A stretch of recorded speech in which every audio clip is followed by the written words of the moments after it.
Hi, I'm Ron with Applegasm Apps, and this is TvvitterBug 1.5. So I built TvvitterBug with 5 user customizable view tabs, each showing you the specific Twitter timelines, lists, or trends of your choice. That way you can quickly jump between views with no more effort than simply touching the icons at the bottom of the screen.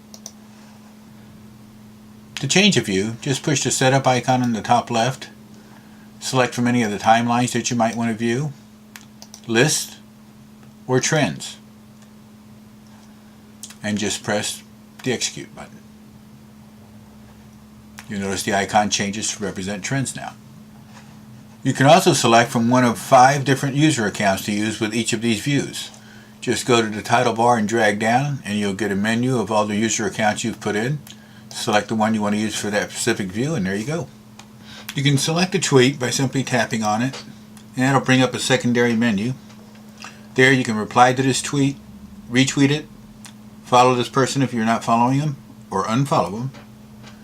You can add this tweet to a list, or you can favorite the tweet. If you want to add the user to the list, just push there. You can add them to an existing list if it's available, like that. And you can also create a new list to add them to. Double tapping a tweet brings up a secondary menu, lets you pick any of the URLs that might have been embedded in that tweet. It'll show up to 5 on this list. Just push the disclosure button and you'll instantly be transferred to the web page inside of TvvitterBug. There you'll be able to have all the functions you'd have in Safari without having to actually be in Safari. You can zoom into your image, and you also have navigation controls to move back and forth through the URL. Tweets containing geotag information will have this red map pin next to the neighborhood or city where the geotag information might be from. Again, double-clicking that tweet will bring up the map view and show you exactly where the user is. You can also use this to view it from satellite or a hybrid of both road map and satellite.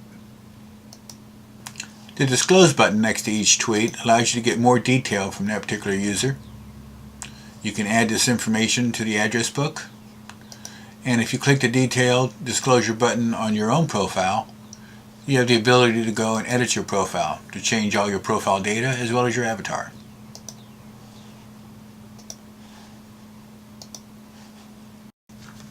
Another cool feature of TvvitterBug is that it gives you complete control over your geolocation data, how and when you present it.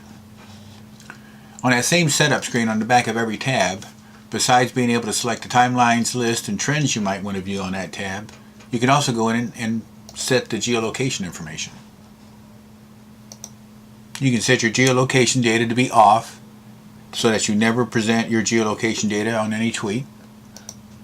You can also set it to track, in which case it will track exactly where you are, and anytime you tweet, present that information as to what your actual location is. Here being One Infinite Loop, Cupertino, California. A third option, rather unique among iPhone Twitter clients, is to select a static location. Selecting a static location is useful when presenting a consistent, fixed location of, say, your business, your store, a meeting place, or a destination is more relevant to your followers than your actual location, which could be in a taxi on your way to the airport.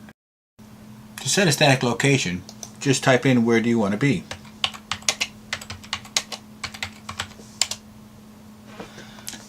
Once they're on the map, zoom in so you can see where you're going. Then just lift up the pin, drag it to the location you want it to be, and press the plus sign, and your new location will be saved. Let's see this in action now. Let's compose a new message. The paper and pen at the top right corner is available on every view tab. So anytime the urge strikes you, just click up there to send a tweet. You can include pictures or videos. You can automatically shrink URLs. The golden globe tells you that you have GPS enabled, so that when you send a tweet, it will include your GPS data. So that's an indicator to warn you that GPS will be sent. So if you didn't want that to happen, you can always change it by going back to that setup screen we were just on. But let's type in a message to ourselves saying, see you in New York City. And hit send. Our message is being sent. The little birdie's telling us that. And now he's updating our tweets. Let's scroll down to our latest tweet. And there it is. We'll double click. Ask for the map. And there we are in New York City. Let's see. Yep, right where we said we would be. So this is TvvitterBug. Extremely fast and nimble. Pretty powerful, yet incredibly simple to operate. Our little birdie tells us whenever he's busy catching something, you don't have to wait for him to finish. You can just move on if you're not interested. Like I said, everything goes very quickly and very slowly. So it's set up just the way you want. Take a look at it on our webpage at www.twitterbug.com, or you can also pick it up at iTunes. Thanks.